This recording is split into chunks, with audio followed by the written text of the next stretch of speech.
चले आज की क्लास स्टार्ट करते हैं और हमने एडजेक्टिव्स स्टार्ट किए हैं पार्ट 1। तो आज एडजेक्टिव्स का पार्ट 2 करना है, यानी एडजेक्टिव्स की काइंड्स हम स्टडी कर रहे हैं और उसे कंप्लीट करना है। ठीक है, पिछले एक लेक्चर में काइंड्स ऑफ प्रोनाउंस पार्ट 2, वहां पर मैंने एग्जांपल दी है वन की, एक इंडेफिनिट प्रोनाउन वन यूज किया है। क्लियर, उसे करेक्ट करिए। मैंने एग्जांपल सही दिए लेकिन बोलने में थोड़ा एरर गलती हो गई है। ठीक है, यहां पर नहीं, प्रोनाउन का एक पार्ट जो है प्रोनाउन, ठीक है, काइंड्स ऑफ प्रोनाउंस पार्ट 2 वाला जो लेक्चर है, राइट, उसमें जैसे one should do once duty, one के साथ क्या यूज होता है? वन के साथ हमेशा जो पोजेसिव प्रोनाउन इस्तेमाल किया जाता है वंस। वन एक इंडेफिनिट प्रोनाउन है। इंडेफिनिट प्रोनाउन वो प्रोनाउन होता है जो हर एक के लिए इस्तेमाल किया जाए। आपके लिए भी वो बात हो सकती है, मेरे लिए भी हो सकती है, सबके लिए जो बात आम हो, कॉमन हो, विच अप्लाइज टू ऑल, उसके लिए इंडेफिनिट प्रोनाउंस का यूज किया जाता है। क्लियर, समझ? तो वन एक ऐसा इंडेफिनिट एडजेक्टिव है जिसके साथ पोजेसिव प्रोनाउन वंस यूज किया जाता है, लेकिन मैंने सेंटेंस में हिज का इस्तेमाल किया है। पहली एग्जांपल मैंने सही दी है, दूसरी एग्जांपल में इनएडवर्टेंटली मेरी जबान से हिज निकल गया था, उसे करेक्ट करिए। ठीक है, वन के साथ आप हमेशा वंस ही इस्तेमाल करेंगे। Clear, okay. हिज इस्तेमाल नहीं किया जाता क्योंकि ये एक इंडेफिनिट प्रोनाउन है, तो इसको अपना ही इसका एक पोजेसिव प्रोनाउन है वंस, और इसका रिफ्लेक्सिव प्रोनाउन वन सेल्फ होता है। One, once and oneself. Clear, चलिए, ये बात मुझे क्लैरिफाई करनी थी। अब जो लोग रेगुलरली देखते हैं तो वो करेक्ट कर ले। एडजेक्टिव की हम काइंड्स पढ़ रहे हैं, kinds of adjectives. Clear, kinds of adjectives. और इस वर्ड को क्या पढ़ते हैं? क्या पढ़ते हैं इसे adjective, adjective, right? Clear, okay. Kinds of adjectives में नंबर 6, यानी 5 तरह की जो काइंड्स हैं, किस्में हैं, एडजेक्टिव्स हैं, 5 तरह के एडजेक्टिव्स हमने पढ़ लिए थे। उन्हें रिवाइज करिए, बार बार इनको पढ़िए, इनकी तुलना करिए, एडजेक्टिव का कंपैरिजन प्रोनाउन के साथ करिए, बिकॉज वर्ड्स कुछ जगहों पे एक जैसे हैं, वर्ड्स कॉमन हैं, और जिसकी वजह से कंफ्यूजन हो सकता है। कंफ्यूजन को दूर करना है, प्रोनाउन देखना है और एडजेक्टिव देखना है, कंपैरेटिवली इसको स्टडी करना जरूरी है। आज 6ठे नंबर पर है इंटेरोगेटिव, इंटेरोगेटिव एडजेक्टिव। कौन सा? Interrogative adjective. और इंटेरोगेटिव एडजेक्टिव्स भी आप कह सकते हैं। इस वर्ड को क्या पढ़ेंगे? It's intero, it's not tera. कई स्टूडेंट्स इंटेरोगेटिव बोलते हैं, tera. It's interrogative. Clear, interrogative adjectives. What are interrogative adjectives? These are words which are used to ask questions, but these words should always be followed by a noun. In words के बाद हमेशा noun लगता है। जब हमने interrogative pronouns पढ़े थे, interrogative pronouns they are followed by a verb. This is the difference between an adjective and a verb. अगर पहचानना हो, और यही सवाल एग्जाम में आपको परेशान कर सकता है कि which one of the following sentence में आपको सेंटेंस बना के दिया होगा, पहचानो इसमें जो वर्ड इस्तेमाल हुआ ये क्या है। ये एज अ प्रोनाउन इस्तेमाल हुआ है, एज एन एडजेक्टिव इस्तेमाल हुआ है, या एज एन एडवर्ब इस्तेमाल हुआ है। सो जब आपको क्लैरिटी होगी, क्लैरिटी ऑफ कंसेप्ट्स, तो बहुत इजी हो जाता है। सो दैट इज वाई कि वो कंसेप्ट में क्लियर करने की कोशिश करता हूं, विच अदर्स लैक इन। ठीक है, दूसरी जगहों पे इस बात पे कोई फोकस ही नहीं करता है। इसी बात, यही तो जरूरी है। That is the cause of confusion की बच्चे परेशान होते हैं, समझ ही नहीं आता। क्यों नहीं समझ आता? क्योंकि उनको प्रोनाउन और एडजेक्टिव में डिफरेंस ही नहीं पता, वो डिफरेंशिएट ही नहीं कर पाते हैं। That is the reason. चलिए इसे पढ़ते हैं, ज्यादा टाइम इसी पे खर्च हो जाएगा, टाइम हमारे पास कम रहता है, 35-40 मिनट का ही टाइम है। Okay, interrogative adjectives. So what are interrogative adjectives? So these adjectives are used with noun to ask question. Interrogative adjectives are used with noun to ask questions. क्या पूछने के लिए? सवाल पूछने के लिए इस्तेमाल किए जाते हैं। ठीक है, सवाल पूछने के लिए इन वर्ड्स का इस्तेमाल किया जाता है। And what are those words? Which, what और हुज। ये हैं इंटरोगेटिव एडजेक्टिव्स, विच, व्हाट और हुज। क्लियर? बात समझ आई? Which, what and whose. Which things के लिए यूज होगा, ठीक है, व्हाट भी थिंग्स के लिए यूज किया जाएगा पूछने के लिए एज एन एडजेक्टिव, और हुज ओनरशिप के लिए इस्तेमाल किया जाएगा। हुज यहां पर पोजेसिव केस है। हु के 3 केस होते हैं, सब्जेक्टिव, ऑब्जेक्टिव और पोजेसिव। हु सब्जेक्ट के लिए, जब आपको पूछना होगा कि सब्जेक्ट, कर्ता के बारे में जब आप पूछेंगे सब्जेक्ट के बारे में, क्लियर, तब आप हु इस्तेमाल करेंगे। लेकिन जब आप ऑब्जेक्ट के बारे में पूछेंगे, क्लियर, तब आपने क्या यूज करना है? हुम का इस्तेमाल किया जाता है। ठीक है, सपोज हु और हुम को क्लियर करते हैं। For example,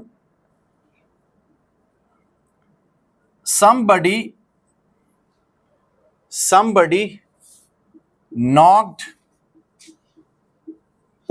at the door। Object clear है, ऑब्जेक्ट क्लियर है ना, कि दरवाजे पर किसी ने खटखटाया, दरवाजा खटखटाया। ऑब्जेक्ट यहां पर सेंटेंस का दरवाजा है, लेकिन सब्जेक्ट का नहीं मालूम।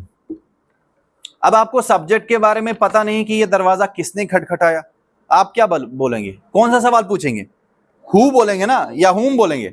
हु। तो जब आपने सब्जेक्ट के बारे में क्वेश्चन करना है तो हु का इस्तेमाल करेंगे। आप बोलेंगे who knocked at the door. ठीक है, हाँ, प्रोनाउन हो गया। अभी मैं एडजेक्टिव नहीं, अभी प्रोनाउन समझा रहा हूं कि हु और हुम और हुज का डिफरेंस क्या है। यही वर्ड एडजेक्टिव भी बनता है, लेकिन तब इसके बाद हम लगाएंगे, क्या लगाएंगे?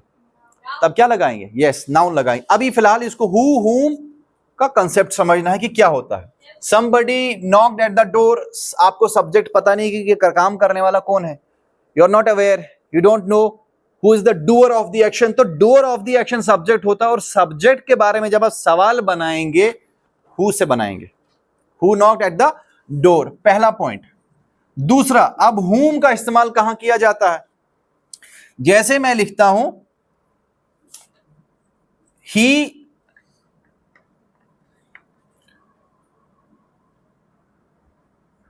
kicked, right? He kicked somebody. He kicked somebody. अब आपको सब्जेक्ट पता है कौन है, ही लगाया। आप यहां नाउन का इस्तेमाल भी कर सकते हैं। आप सुहेल, सलमान, शाहरुख, राहुल, ऋतिक, कोई भी नाम लगा लो। सलमान किक्ड somebody, कि सलमान ने किसी को मारा, लात मारी। ठीक है, किक, ठीक है, लात मारना होता है, जैसे फुटबॉल को किक मारी जाती है। ही किक्ड somebody, या किक्ड की जगह आप स्लैप्ड का भी इस्तेमाल कर सकते हैं। नेगेटिव वर्ड है, किक्ड भी सही है, it does not have any problem, लेकिन for the sake of simplicity चलिए स्लैप्ड रखते हैं। ही स्लैप्ड somebody। ही तो पता है आपको, सब्जेक्ट क्लियर है कि हाँ किसने मारा, किसने थप्पड़ मारा किसको, यू नो, लेकिन किसको मारा थप्पड़, यू आर नॉट अवेयर। अब ये जानना चाहेंगे ना किसको मारा, तो सवाल कैसे बनाएंगे? हाँ हाँ, कैसे लिखेंगे सवाल? होम से लिखेंगे ना, होम। अब टेंस देखो, पास्ट टेंस में है तो क्वेश्चन भी उसी हिसाब से बनेगा। होम डिड ही यूज, ठीक है, स्लैप्ड था ना, होम डिड ही स्लैप, कि इसने थप्पड़ किसे मारा। अब आया ना होम, तो इस तरीके से हु और होम का इस्तेमाल किया जाता है, जो मैंने कहा था, लेकिन कहने से आपको समझ नहीं आता कि सब्जेक्ट के लिए जब आप क्वेश्चन बनाएंगे तो हु, जब आपने ऑब्जेक्ट के लिए सवाल बनाना हो तो होम का इस्तेमाल किया जाता है। Got this? चलिए, हु और होम, कौन सा? ही स्लैप्ड somebody, ही का आपको पता, अच्छा चलो ही भी मिटा देते हैं, इधर कोई नाम रखते हैं, बताओ क्या नाम लिखें? हाँ, सलमान रखें, चलो सलमान ही रखते हैं, let's take some name. Salman slapped somebody, for example. Subject आपको पता है, सब्जेक्ट तो नोन है ना, लेकिन ऑब्जेक्ट में नहीं पता कि किसको मारा। अब आप जब पूछेंगे सवाल whom did he slap, तो तभी तो whom ही कहेंगे ना ऑब्जेक्ट के लिए इस्तेमाल, क्योंकि ऑब्जेक्ट अननोन है। बात समझ आई? सब्जेक्ट अगर मिसिंग हो तो हु इस्तेमाल करना है, ऑब्जेक्ट अगर मिसिंग है तो हुम का इस्तेमाल करना है। सिंपल सा कंसेप्ट है। जब आप ऑब्जेक्ट की बात करेंगे तो हुम का इस्तेमाल, हुम डिड ही स्लेप, काम करने वाला तो ही है ना, ठीक है। अब ही को मिटा के मैं सलमान लिख देता हूं, हुम डिड, ठीक है, सलमान की जगह ही भी यूज हो सकता है, लेकिन आपको समझ नहीं आ रहा, अब यहां नाउन लगाना पड़ेगा। हुम डिड सलमान स्लेप, कि सलमान ने किसे थप्पड़ मारा, जिसे थप्पड़ बजा है उसके बारे में नहीं ना पता है, तो उसका सवाल पूछना है तो हुम लगाएंगे ना उसके लिए। क्लियर? तो ये मतलब आपने ऑब्जेक्ट के पर्सपेक्टिव से सवाल बनाया है। जब ऑब्जेक्ट के नजरिए से क्वेश्चन बनेगा तो हुम, सब्जेक्ट के नजरिए से क्वेश्चन बनेगा तो हु। अब समझ आया? क्लियर? इसको दोबारा सोचना इजी है। बाकी लोग सबको समझ आया? देखो इनको समझ में आया, लेकिन आपको समझ में नहीं आया, क्यों?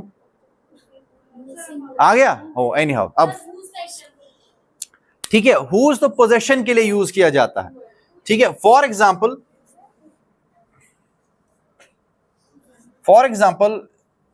ही is the man, right, he is the man whose car is stolen, कि ये वो आदमी है जिसकी गाड़ी चोरी हो गई है। हुज कार इज स्टोलन मतलब ये जिसकी, पोजेशन के लिए यूज किया जाएगा। हुज किसके लिए यूज किया जाता है? टू शो पोजेशन और ओनरशिप ऑफ अ पर्सन, ठीक है। हुज इस्तेमाल किया जाता है जिसका, यहां पर क्या मतलब है? हुज कार, जिसकी गाड़ी, जिसकी गाड़ी, तो जिसका, जिसकी, जिसके। क्लियर? तो इसके लिए हुज का इस्तेमाल किया जाता है। हुज तो सिंपल है, कंफ्यूजन हु और हुम में रहता है, हुज कोई डिफिकल्ट नहीं है। क्लियर? और ये रिलेटिव प्रोनाउन का भी काम करता है। क्लियर? ये रिलेटिव प्रोनाउन में भी आता है, हु, विच, राइट, आता है ना वहां पर। तो हु का हुम भी होता है और हुज भी, इसकी डिफरेंट फॉर्म्स है। पॉजेसिव फॉर्म अलग है और दूसरा ऑब्जेक्टिव फॉर्म है, और एक फॉर्म क्या है? चलिए थोड़ा सा हम अपने टॉपिक से अलग हो गए इस हुज की वजह से, बिकॉज यहां पर खाली लेकिन हुज इस्तेमाल किया जाएगा। अब हम आगे बढ़ते हैं, उसको समझते हैं। लेकिन हु और हुम क्लियर हुआ? क्लियर? तो उतना मुश्किल ये बात नहीं है। चलिए इसके कुछ सेंटेंस लिखते हैं। Which, what and whose, these are interrogative adjectives which are used to ask questions. For example, which book do you like? Which book do you like? कि आपको कौन सी किताब पसंद है। पहचान करने का तरीका कि which should always be followed by a noun. Noun आ रहा है, बुक कौन सा नाउन है? कॉमन नाउन है ना, नाउन है, लेकिन नाउन प्रॉपर नहीं हो सकता। विच के बाद आप कोई प्रॉपर नाउन इस्तेमाल नहीं कर सकते, ठीक है, समझ आई? कर भी सकते हैं, लेकिन जब एक जैसे नाम सबके होंगे, तो मान लो 4-5 सलमान है, विच सलमान, कौन सा सलमान, बात समझ आई? उसको आइडेंटिफाई करने के लिए उस हिसाब से यूज किया जाता। लेकिन commonly, usually it is which is followed by a noun, common noun, right. Which book do you like? Which book do you like? Okay. जब हम इसको एज अ प्रोनाउन इस्तेमाल करते थे तब सेंटेंस कैसे बनता था? एज अ प्रोनाउन विच को इस्तेमाल करो, एज अ प्रोनाउन को एग्जांपल दो विच का इस्तेमाल करके। अब विच के बाद नाउन नहीं आना चाहिए, तो क्या आना चाहिए? विच के बाद वर्ब आना चाहिए, हेल्पिंग वर्ब आना चाहिए। एग्जाम में आप जाते हो, इंस्ट्रक्शन लिखी होती है क्वेश्चन के ऊपर, ठीक है, objective multiple choice questions, which of the following, ठीक है, समझ आई? Which one of the following. Clear? Question में होता है ना which of the following, which के बाद ऑफ आ रहा है, समझ लेना कि ये प्रोनाउन है, राइट। और विच के बाद अगर नाउन आए तो समझ लेना कि एडजेक्टिव है। दिस इज द डिफरेंस, और यही तो जानना है कि प्रोनाउन और एडजेक्टिव का डिफरेंस आपको समझना जरूरी है। वो तब आएगा जब आप प्रोनाउन और एडजेक्टिव दोनों को कंपैरिजन करके पढ़ेंगे, ठीक है, दोनों की तुलना करनी बहुत जरूरी है, तब जाके ये कंसेप्ट समझ में आएगा। या whose pen is this? Noun के अलावा कुछ भी आ जाए, ऑफ प्रेपोजिशन है, ठीक है, जैसे ईदर, नीदर का भी यूज किया जाता है, ईदर ऑफ द बुक्स, लेकिन आगे नाउन भी आ रहा है। विच ऑफ द फॉलोइंग क्वेश्चंस, आगे नाउन भी आ रहा है, ऑफ आ रहा है, प्रेपोजिशन है, राइट, लेकिन उसके बाद गैप आ रहा बीच में, डायरेक्टली नाउन नहीं है। नाउन और इस वर्ड के बीच में एक बाधा अगर क्रिएट हो गई तो समझ लेना कि ये प्रोनाउन है, और प्रोनाउन एक्चुअली उस वर्ड को रिप्लेस करना है। You need to think about कि प्रोनाउन क्या होता है, डेफिनेशन ये कैसे, क्योंकि प्रोनाउन याद रखना कि हमेशा उस जगह ले लेता है दूसरे चीज की, वो जगह लेता है। नाउन की जगह लेने वाला वर्ड क्या होता है, प्रोनाउन होता है। ठीक है, okay. Whose pen is this, इसके बाद भी क्या यूज आ रहा, नाउन का इस्तेमाल हो रहा है। या फिर what colour, what colour, American English में कलर का स्पेलिंग COLOR है, ब्रिटिश इंग्लिश में COLOUR होता है। सो इट डजंट मैटर, दोनों स्पेलिंग्स ठीक है। Which colour do you like, which colour do you like, तो विच के बाद भी what colour, sorry, what colour do you like, what के बाद कलर आ रहा है, ये भी क्या है, नाउन ही है, ये भी नाउन है, ये कोई वर्ब नहीं है, कोई प्रपोजिशन नहीं आ रहा, उसके बाद आ रहा है वर्ब, लेकिन नाउन के बाद आ रहा है। अगर वर्ब पहले आए या नाउन बाद में चला गया तो प्रोनाउन होता है। ठीक है, बात समझ आई। जैसे, हाँ बताओ क्या पूछ रहे थे आप। हाँ,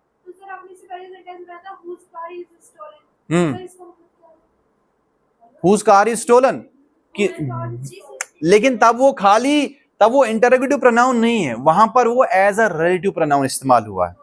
बात मैं आपको वहां समझा रहा था मीनिंग हुज का, एज एन एडजेक्टिव मैंने यूज नहीं किया है उसमें, तो वहां उसका मीनिंग होता है जिसका। तो यहां सवाल पूछने के लिए किसका, हुज का मीनिंग किसका, हुज पेन इज दिस, ये पेन किसका है, वहां उसका मीनिंग जिसका हो जाएगा। He is the man whose car is stolen, ये वो आदमी है जिसकी गाड़ी चोरी हो गई है। चोरी हो गई है, हाँ, इज पैसिव वॉइस में यूज किया जा सकता है, हैज बीन स्टोलन भी आप लगा सकते हैं, पैसिव फॉर्म में इज स्टोलन करेक्ट है। ठीक है, समझ आई। तो हैज बीन लगाना पड़ेगा पैसिव फॉर्म में, अगर स्टोलन लगाना है तो पैसिव सेंटेंस लिखना पड़ेगा, क्योंकि आप इसको पैसिवली लिख रहे हैं। वो बाद में पढ़ेंगे ना, एक्टिव एंड पैसिव वॉइस, अभी कहां, पहले आप इन वर्ड्स को समझना है, पहले आपने एक एक वर्ड को समझना है कौन सा वर्ड क्या है और कहां पे इस्तेमाल किया जाता है। बाद में हम आएंगे एक्टिव पैसिव, उसके लिए पहले आपको टेंसेस पढ़ने पड़ेंगे। जब टेंस कवर हो जाएंगे उसके बाद हम देखेंगे एक्टिव एंड पैसिव वॉइस। फिलहाल पार्ट्स ऑफ स्पीच, ठीक है। एज ऑफ नाउ आपको क्या करना है, अभी सिर्फ पार्ट्स ऑफ स्पीच पे फोकस करिए, इनको समझने की कोशिश करिए, स्पेशली दिस प्रोनाउन और एडजेक्टिव का डिफरेंस आपको समझ में आना चाहिए। When the difference is clear, half of the battle is one, आधी जंग आप जीत ही जाएंगे। क्लियर, फिर आसानी होगी जब ये कॉन्सेप्ट्स क्लियर होंगे।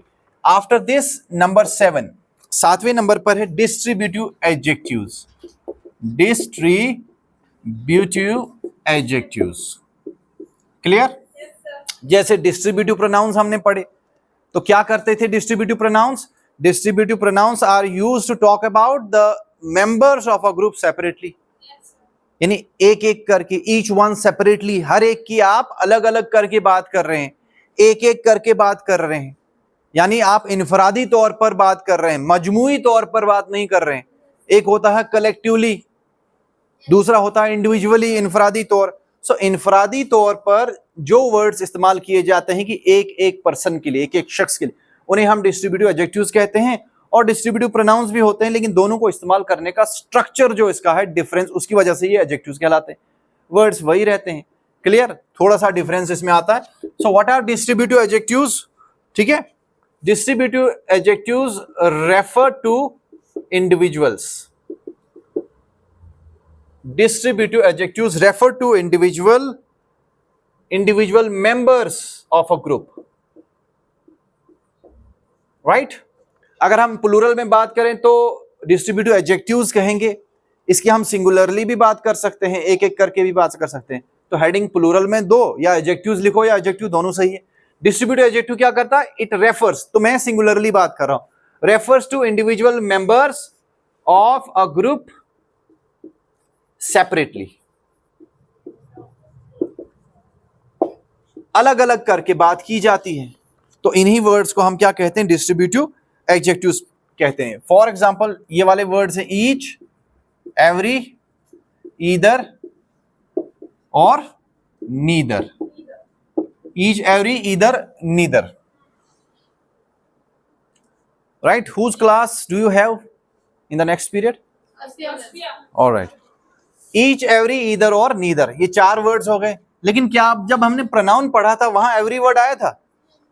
प्रोनाउन में एवरी वर्ड आया था? नहीं आया था। यानी every as a distributive pronoun इस्तेमाल नहीं होता है। ईच, ईदर और नीदर आया था। ये 3 वर्ड्स हमने डिस्ट्रीब्यूटिव प्रोनाउंस भी पढ़े हैं, लेकिन ये 3 वर्ड्स डिस्ट्रीब्यूटिव एडजेक्टिव्स का भी काम कर रहे हैं। अब आपने डिफरेंस देखना कि प्रोनाउन और एडजेक्टिव में डिफरेंस क्या है। जब आपने वो चीज ध्यान रखी होगी प्रोनाउन वाली, तो यहां आसानी हो जाएगी समझने में। इसीलिए कह रहा था कि प्रोनाउन को अच्छे से पढ़ो, इसको समझ, ताकि एडजेक्टिव में आसानी हो जाए।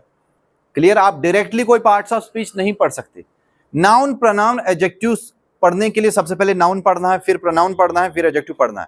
आप उल्टा स्टार्ट नहीं कर सकते, उल्टा इसको पढ़ा नहीं जा सकता। दैट इज नॉट फिजिबल और सही नहीं है। ईच, एवरी, ईदर और नीदर, ये वर्ड्स डिस्ट्रीब्यूटिव एडजेक्टिव्स होते हैं which are used to talk about members of a group individually, इनफरादी तौर पर बात करने के लिए इस्तेमाल किए जाते हैं। For example each student, for example each student must submit the assignment by Monday। अब मैं बात कर रहा हूं सबकी मिला के, एक एक को कह रहा हूं। मान लो कि 1 to 1 बात हो रही है, मैं एक एक को कह रहा हूं, सबको कह रहा हूं। ईच स्टूडेंट, और ईच जो वर्ड सिंगुलर होता है इसके साथ स्टूडेंट्स यूज नहीं करेंगे। ख्याल रखना है कि each, every, either, neither, they are treated singular. क्या ट्रीट किया जाता है? इनको सिंगुलर माना जाता है, इसीलिए इनके साथ सिंगुलर वर्ब। इसी को एज अ प्रोनाउन इस्तेमाल करके बताओ। ईच को एज अ प्रोनाउन, यही जुमला, इसी को चेंज करके मुझे बताओ as a pronoun. Yes, 1 by 1। Sania, you tell me. हाँ, से इट लाउड, सुनाई देना चाहिए। नहीं, you are not confident. Yes, yes, Parveen. Each of the, और कौन है? Yes, you. I don't know your names. क्या नाम? आप नाम छोड़ो, सेंटेंस बताओ। In the last row there. इसको एज अ, ईच को एज अ प्रोनाउन इस्तेमाल करके बताओ और इसी सेंटेंस को चेंज करो। ईच जब एज प्रोनाउन यूज होगा तो सेंटेंस में तो बदलाव होगा ना। हाँ, मस्ट क्यों नहीं आएगा? मस्ट तो एक मॉडल वर्ब है, वो तो मतलब कि yes, now you got it right. Each of the students, each of the students, बाकी सेम रहेगा। Must submit the assignment by Monday. जब डेडलाइन कोई देनी हो ना कि मंडे तक करना ही करना है, बाय का मतलब से भी होता है, लेकिन when you provide a deadline to someone, तो बाय का इस्तेमाल कि 10 तारीख तक मुझे पैसे चाहिए ही चाहिए, by the 10th of this month. इसका मतलब you are setting a limit. आप एक लिमिट, एक हद तय कर रहे हो कि भाई मुझे इस तारीख तक चाहिए, उसके बाद जो भी होगा बुरा होगा। बात समझ लेना। तो बाय मींस आप एक तय कर रहे हैं, हद तय कर रहे हैं, बाय मंडे। तो मैंने भी आपको हद दे दी, असाइनमेंट मंडे तक सबमिट कर लेना सब लोग, और मंडे को सभी देंगे। उससे पहले एक एक करके, I will not take 1 by 1, कभी 1, कभी 2, कभी 3। So I need to carry every day. So एक ही दिन सब सबमिट करेंगे। ईच स्टूडेंट, समझ आया? प्रोनाउन और एडजेक्टिव में फर्क क्या है? This is the difference. तो जब आप तुलना करोगे, इनको चेंज करोगे सेंटेंसेस को, तभी तो। अब मैं यहाँ एज अ प्रोनाउन वाला सेंटेंस लिखने की जरूरत नहीं है, तो वहां क्या यूज किया जाता है? As a pronoun. जब हम, चलो लिख ही लेते हैं, ठीक है, for the sake of convenience. Each of the students नहीं बोलते, क्या बोलते हैं? स्टूडेंट्स। स्टूडेंट्स, स से शुरुआत करनी है, अ से नहीं। अब जो लोकल इन्फ्लुएंस है लैंग्वेज का वो रहता है, but try to minimise the influence of your local language. Right, इसके ऊपर काम किया जा सकता है ना। Students, students, right. Each of the students must, बस बस बस, कीप क्वाइट नाउ। बाकी तो सेम रहेगा ना। Each of the students must submit the assignment by Monday. Clear? अब समझ में आया कि एज एन एडजेक्टिव ईच कैसे यूज किया जाता है और एज अ प्रोनाउन कैसे यूज किया जाता है, लेकिन कौन सा? Distributive, distributive adjective, distributive pronoun. Clear? एक और एग्जांपल लेते हैं। For example either road leads to the station. Either road leads to the station, station का मतलब है railway station, right? Either road, either के बाद क्या आ रहा है? नाउन आ रहा है। ईदर के बाद शर्त यही है कि एज अ डिस्ट्रीब्यूटिव एडजेक्टिव जब आप यूज करेंगे तो ईदर के बाद this word should always be followed by a noun. लिखा हुआ है refers to individual members of a group separately, right? Okay, लेकिन इसके बाद नाउन भी आना चाहिए, नाउन के साथ ही रहता था। Either road leads to the station, क्या मतलब है? दोनों रोड स्टेशन के लिए जाती हैं। ईदर का मतलब क्या है? दो में से एक, two, one out of the two. Either का मतलब दो में से एक। अगर मैं कहूं you can park your scooty on either side of the road, road की एक तरफ, यानी इस तरफ लगाओ या उस तरफ लगाओ, the choice is all yours, यानी इसमें चॉइस होती है, लेकिन दो में से एक ही तरफ तो लगा सकते हैं। सो ईदर का मतलब दो में से एक, दो में से एक। और नीदर का मतलब आप किसी को गाड़ी पार्क करने नहीं देंगे तो आपके यू कैन नॉट, ठीक है?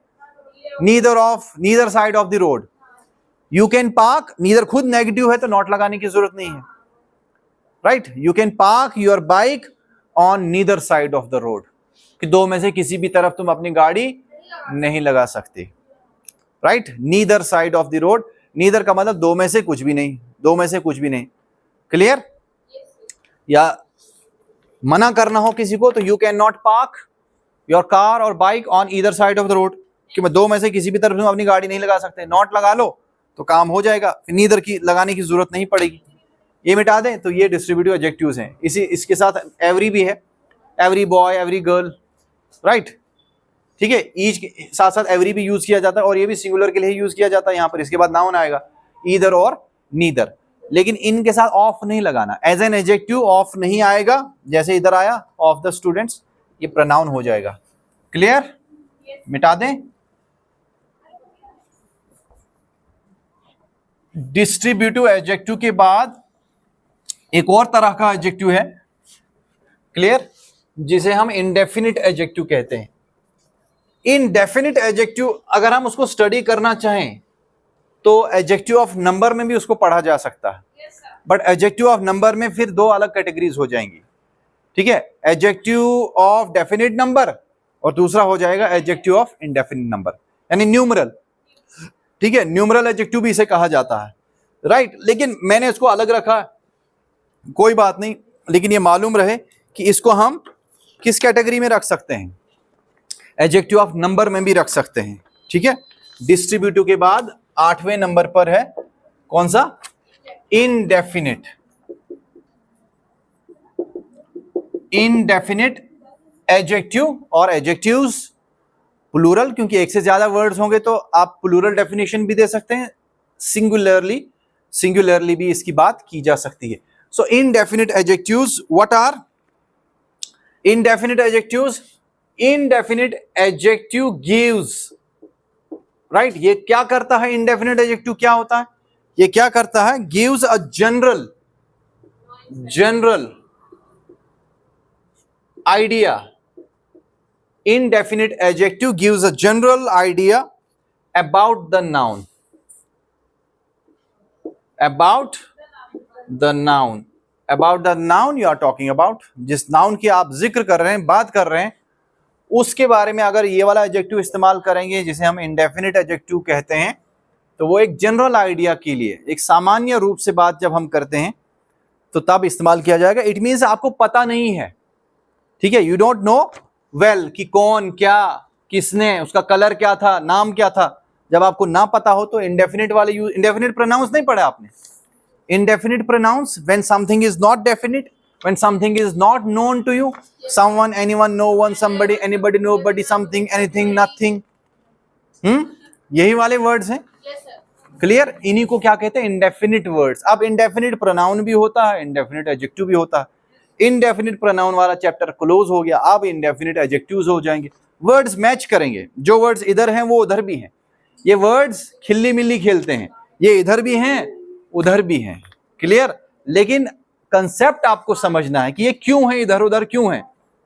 एज एन एडजेक्टिव, जिसको ये बात समझ में आ गई समझो उसको ग्रामर समझ आ गया, जिसको ये बात छूट गई मतलब उसने कुछ नहीं पढ़ा, उसको दोबारा पढ़ना पड़ेगा। बात समझ लेना ये, ठीक है, वरना इस पढ़ने का कोई फायदा नहीं है।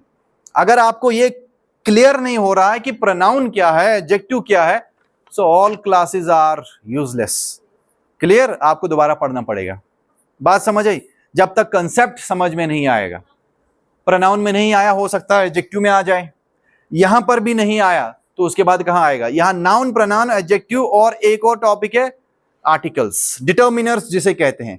सो डिटर्मिनर्स में बहुत सारे शब्द आते हैं, बहुत सारे वर्ड्स आते हैं जिनको हम ब्रॉडली एक ही कैटेगरी में रखते हैं।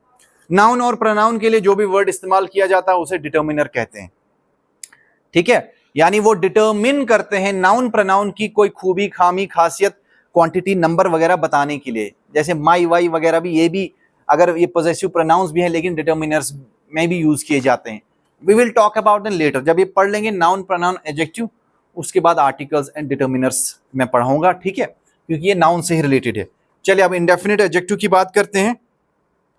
तो व्हाट आर दोज वर्ड्स? ये वो वर्ड हैं, some, clear, any, many, right, few, several. These are the words which we call indefinite adjectives. Clear? ये क्या है? Indefinite adjectives हैं। अगर हम इसको चाहें we can put it in the category of adjective of number, but तब ये कहलाएंगे indefinite adjectives of number। But कोई बात नहीं, अलग से रखा। वहां हमने क्या कहते हैं, न्यूमरल एडजेक्टिव्स ऑफ नंबर में दो तरह के पढ़े, कार्डिनल और ऑर्डिनल। बस याद रखो वो डेफिनिट है। वो क्या है? Cardinal, ordinal, definite people and things के लिए इस्तेमाल किए जाते हैं। डेफिनिट का मतलब you know exactly what is that, आपको पूरा पता है कौन है, कितने हैं, वो डेफिनिट होता है। जैसे मैं पूछता हूं कि मेरे किसी दोस्त ने अगर मेरी कोई चीज छीन ली तो मैं उसका नाम लूंगा, that he stole my book, right, he took away my book, he मतलब डेफिनिट हो गया। लेकिन अगर आपको नहीं पता है कोई शख्स जिसके बारे में जानकारी नहीं है तो आप क्या यूज करेंगे? समवन या somebody का इस्तेमाल करेंगे, तो somebody इंडेफिनिट हो गया। अननोन चीजों के लिए ये वाले प्रोनाउंस इस्तेमाल किए जाते हैं, ठीक है, सम, एनी, मैनी, फ्यू और several, indefinite adjectives. Let's take some examples. For example, some people are always late, कि कुछ लोग हमेशा लेट होते हैं, देर से क्लास में आते हैं आपकी तरह। some people are always late, some students are always late, ये भी कहा जा सकता है, राइट। या फिर many students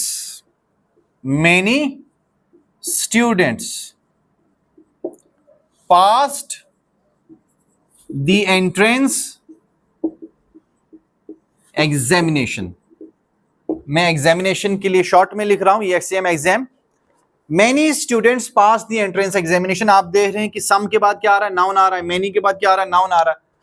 but you don't no कि कौन, क्या, किसने, यू डोंट नो, उसकी जानकारी नहीं, इसीलिए इसको इंडेफिनिट कहेंगे। अगर जानकारी होती तो आप यहां प्रोनाउंस इस्तेमाल करते या नाउन का इस्तेमाल करते हैं, वो डेफिनिट हो जाता। बट जो चीज इसके बारे में जानकारी नहीं है, जो अननोन है, कौन, क्या, कैसा है, नहीं पता, तो इंडेफिनिट एडजेक्टिव्स का इस्तेमाल किया जाता है।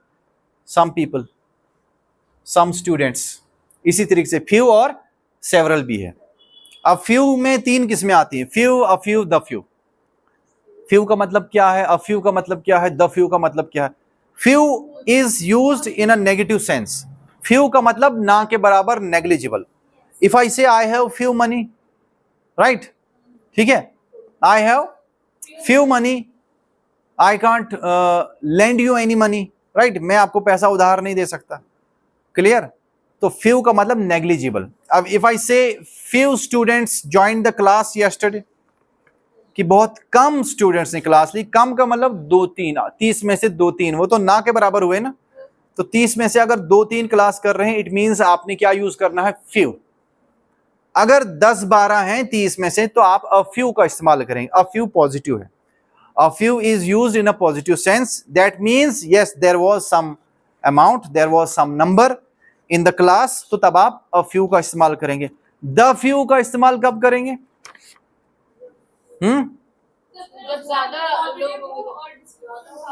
जब ज्यादा होंगे। नहीं, फ्यू का मतलब भी होता है थोड़ा। ये तीनों वर्ड थोड़े के लिए इस्तेमाल किए जाते हैं। थोड़े से ज्यादा कैसे? द फ्यू का मतलब थोड़े से लेकिन सब। यहां सब की बात कीजिए, जितने भी हैं, 4 हैं, 5 हैं, 10 हैं, जितने भी हैं वो सब। राइट, समझ आई? जैसे मेरे पास चंद किताबें थी, आई हैव डोनेटेड, ठीक है, the few books I had, right, I have given away the few books I had, कि जितनी किताबें थी, जो चंद किताबें मेरे पास थी, वो सब मैंने दान कर दी। जितनी थी लेकिन, चंद थी लेकिन सब, ठीक है, फ्यू, ठीक है, फ्यू बट ऑल। द का मतलब होता है फ्यू बट ऑल। द का मतलब क्या, तो उसमें यूज करेंगे। ये हम सेपरेटली विद एग्जांपल्स पढ़ेंगे, अभी ये टॉपिक नहीं हमने पढ़ना। इनडेफिनिट के बाद 9वां है प्रॉपर एडजेक्टिव्स। क्या है? Proper adjectives. Proper adjectives they are formed from proper nouns. Proper adjectives कहां से बनते हैं? ये प्रॉपर नाउन से बनाए जाते हैं। जैसे इंडिया, प्रॉपर नाउन, इंडिया एक प्रॉपर नाउन है। इंडिया से क्या बनेगा? Indian, right. चाइना से क्या बनेगा? चाइनीज। अमेरिका से क्या बनेगा?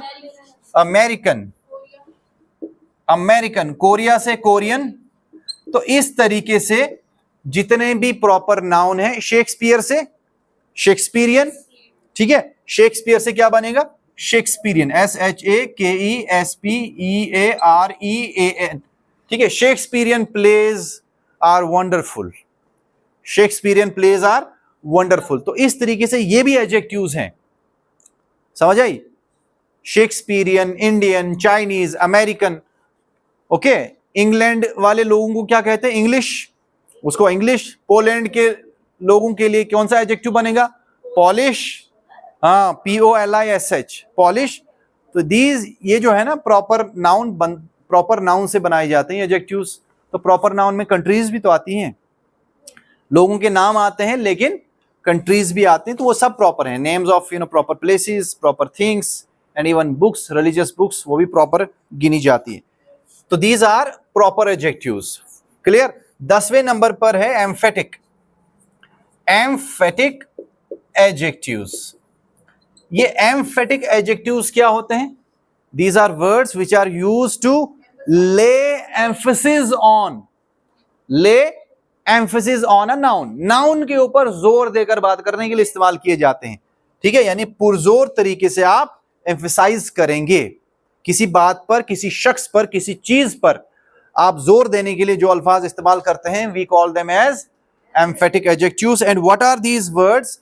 दीज वर्ड्स यहां पर है, देखो ये वाले इस्तेमाल आपने सुने होंगे, ऑन, वेरी, सच और same.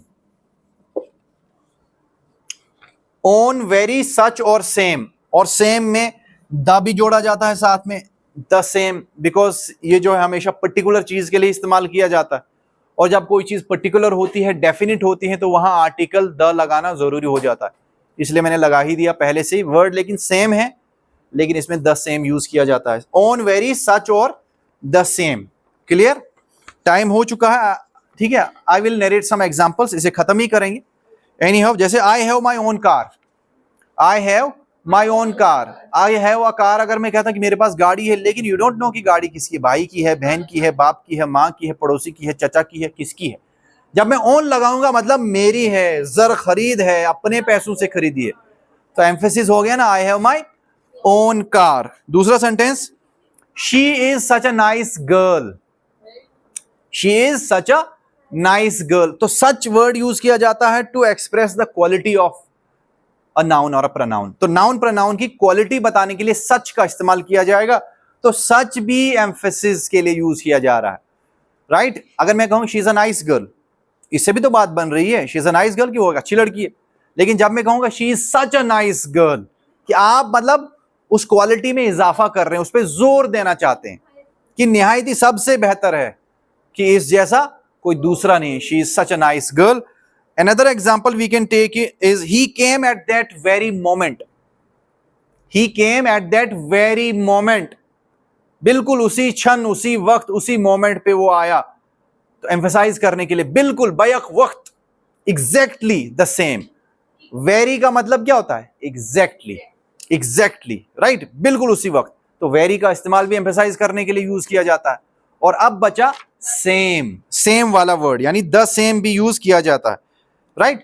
For example, he wore the same shirt as yesterday, कि उसने वैसी ही शर्ट आज पहनी है जैसी कल पहनी थी। लाइक मी, ये मैंने कल भी यही शर्ट पहनी थी, आज भी यही शर्ट पहनी है। 2 दिन तो चल ही जाती है वैसे, है ना, तीसरे दिन व्हाइट पहनना मुश्किल हो जाता है। Shall we call it a day? क्या सेंटेंस था? 3 ये वर्ड्स याद रखना, ये एम्फेसिस के लिए यूज किए जाते हैं। Let's call it a day. Okay, thank you.